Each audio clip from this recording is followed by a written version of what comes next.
Subscribe कीजिए हमारे YouTube channel नाते रजा को और बेल आइकन को प्रेस कीजिए जिससे आपको हर रोज न्यू वीडियो की नोटिफिकेशन जब तक मुसलमान खुदा के घर में बैठने का आदी था, उस पर कोई जुल्म नहीं होता था। पूरी दुनिया में दुनिया उसकी गुलामी करती थी। जब से मुसलमान ने खुदा के घर में आना छोड़ दिया, फिल्मों की टाकीज भर रहे हैं। बल्कि आपको हैरत होगी, हमारे मालेगांव में बड़ा प्यारा शहर है, गुंबद मीनार का, बड़े मोहब्बती लोग हैं। एक दोस्त ने मुझे बताया कि पूरे इंडिया में, हिंदुस्तान में रमजानुल मुबारक में फिल्म वाले कोई नई फिल्म रिलीज नहीं करते, नई पिक्चर नहीं निकालते। क्यों? उनको डर है कि रमजान शरीफ में अगर नई पिक्चर आएगी तो फ्लॉप जाएगी। क्यों? क्योंकि जो देखने वाले वही नहीं आएंगे। इसका मतलब फिल्में किसके वजह से चल रही है? तुम्हारी वजह से, तुम्हारी वजह से। दूसरी कौमें सिर्फ संडे के दिन फिल्म देखने जाती, हफ्ते भर अगर कोई फिल्म खाना भरता है तो वो तुम हो।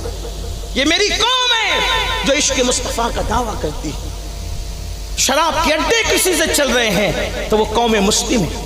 नशे के अड्डे किसी से चल रहे हैं, वो कौम मुस्लिम है। मैं आप पर यूं इल्जाम नहीं धर रहा हूं, आप खुद तहकीक करके देखें, आप खुद देखें। अभी माजी करीब में एक रिसर्च बल्कि तहकीक की गई कि सबसे ज्यादा गंदी फिल्में कहां देखी जाती है।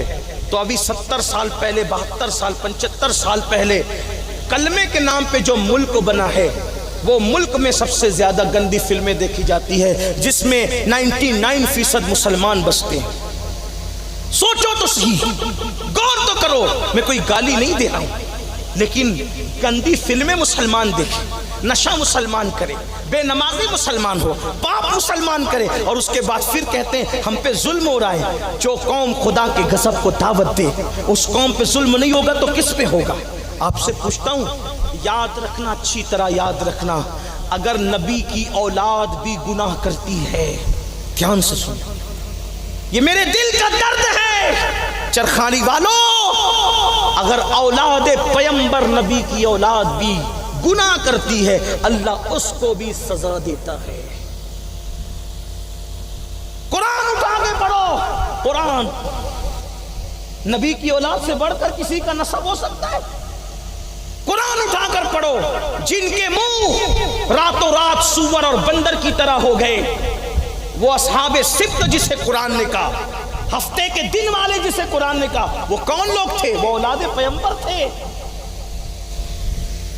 जिस कौम में लूत पे पत्थर बरसे, वो नबियों की औलाद थे। जिस कौम को हवाओं के जरिए तबाह कर दिया गया आद और समूद, वो नबियों की औलाद थे। जिसे कुरान बनी इसराइल कहता है, औलाद याकूब कहता है। आपसे पूछता हूं, अगर औलादे पैगंबर गुनाह करे तो उनके चेहरे सूअर और बंदर की तरह कर दिए जाएं, अपना बाप कोई नबी है?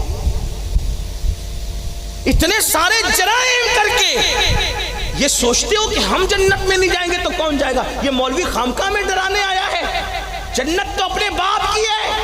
अरे पैगंबरों की औलाद के मुंह सूअर और बंदर की तरह कर दिए गए। कुरान कह रहा है, उठाकर देखो कुरान। हमारे मुंह का क्या हाल है? हमारे चेहरों का क्या हाल होगा जिन्हें कुरान बनी इसराइल कहता है? मेरे भाइयों, अपने आप पे रहम करो। फजर में सोने वालों, नरम नरम गद्दों पे लेटकर गंदी फिल्में देखने वालों, औरतों पे पाप की नजरें डालने वालों, हराम कारोबार, हराम धंधे करने वालों, खुदा के लिए तौबा कर लो। इश्क मुस्तफ़ा का दावा करते हो, आज हमारे चेहरे भी, तवज्जो करना, हमारे चेहरे भी कब के सूअर बंदरों की तरह हो चुके होते अगर हमारा नबी खुदा का महबूब न होता। ये तो मुस्तफ़ा जाने रहमत की वजह से हम पर अजाब नहीं आता, हम पर अजाब नहीं आता। कुरान कहता है, ऐ मेरे महबूब, हम जो इन पर अजाब नहीं करते उसकी वजह यह है, मा कान अल्लाह लियुअज़्ज़िबहुम व अंत फीहिम, हम इन पर इसलिए अजाब नहीं करते कि तुम इनके दरमियान जलवगर हो। मेरे इमाम कहते हैं, अंत फीहिम ने अदू को भी लिया दामन में, ऐ ऐश जावेद मुबारक तुझे शैदाई ये दोस्त। अरे काफिरों को जब अंता फीहिम ने अपने दामन में लिया, तू तो नबी का आशिक है, तुझे तो हमेशा के लिए ऐश है, लेकिन आशिक तो बनो। वही बात जो इख्तिताम पे करनी है, यही अल्लाह अल्लाह। ऐ मेरी कौम के जवानों, हमने इश्क की बहुत बातें की, लेकिन हमने इश्क करने की कोशिश नहीं की।